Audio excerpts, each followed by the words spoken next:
क्या तुम्हें गुस्सा नहीं आता जब तुम्हें कोई नाकारा कहता है? क्या तुम्हें तब गुस्सा नहीं आता जब तुम्हें कोई मुंह पर यह बोल देता है कि तेरे से कुछ नहीं होने वाला?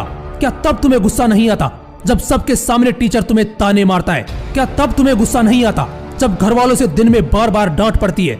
कुछ लोग जवानी की एज में भी माँ बाप के पैसों पर जीते हैं। क्या उन्हें गुस्सा नहीं आता ये सोचकर कि वो इतने निकम्मे हैं कि खुद का खर्चा तक नहीं उठा सकते? क्या तुम्हें तब गुस्सा नहीं आता जब तुम्हारे घर में पैसों की किल्लत होती है? आता है ना, बहुत गुस्सा आता है। क्या करते हो फिर तुम? अगर किसी ने कुछ गलत बोल दिया तो बस उससे झगड़ा कर लेते हो। माँ बाप ने डांट दिया तो घर छोड़कर चले जाने का सोच लेते हो। जिंदगी ने पछाड़ दिया तो भगवान को दोष देते हो, किस्मत को दोष देते हो। इन सब में तुम सबको गलत ही ठहराते हो। पर क्या एक बार भी खुद के अंदर झांक कर देखते हो? खुद के अंदर झांक कर देखोगे तो पता चलेगा कि सबसे बड़े दोषी तो तुम खुद हो। हर चीज के, हर हालात के, हर गलती के जिम्मेदार तुम हो। अरे बनोगे तो खुद के लिए और बिगड़ोगे तो खुद के लिए। दुनिया का क्या है, पहले भी वैसी थी, आज भी वैसी है और आगे भी वैसी ही रहेगी। अगर तुम अपनी जिंदगी में कुछ नहीं उखाड़ पाए तो तुम्हें कोई उखाड़ फेंकेगा। यहाँ मुंह पर राम और बगल में छुरी रखने वालों की कमी नहीं है। ये जिंदगी एक रेस है। एक कदम भी अगर लड़खड़ाए तो तुम्हें पीछे घसीट कर आगे बढ़ने वालों की कमी नहीं है। गुस्सा आता है तो उसे बचाओ, किसी पर चिल्लाकर इस गुस्से को जाया मत करो। गुस्से में झगड़ा और टाइम पास करने से लाख गुना बेटर है उस गुस्से को इन्वेस्ट करो वहाँ पर जहाँ इसकी जरूरत है। दुनिया में कितने सारे ऑप्शन है लोगों के पास जिससे वो घर बैठे हुए भी अच्छा पैसा कमाते हैं, लेकिन तुम्हें कहाँ फुर्सत है ये इंस्टाग्राम पर फालतू के रील्स निहारने से, यूट्यूब पर फेकम फाक चीजें देखने से, दिन भर बिस्तर पर पड़े पड़े सिर्फ सपने देखने से। कुछ नहीं मिलने वाला जिंदगी में तुम्हें अगर यूं ही फालतूगिरी करते रहोगे। उम्र निकल जाएगी ये समझने में कि लोग तुम्हारी इज्जत क्यों नहीं करते या क्यों नहीं करना चाहते।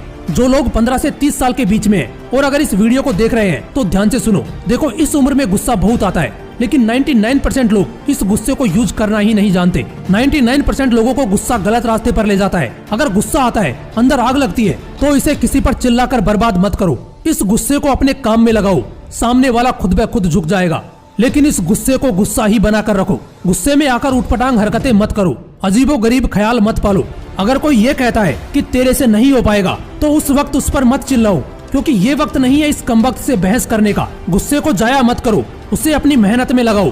कामयाबी खुद तुम्हारा शोर मचाएगी। ट्रोलर को जवाब मत दो, काम में परफेक्शन लाओ, बंदा खुद ब खुद जल जाएगा। अगर गुस्से को इम्प्लीमेंट करना सीख गए तो समझो आधी परेशानियां निपट गई। एक किस्सा सुनाता हूँ आपको जो शायद आपने जरूर सुना होगा, और अगर नहीं सुना तो ध्यान से सुनना।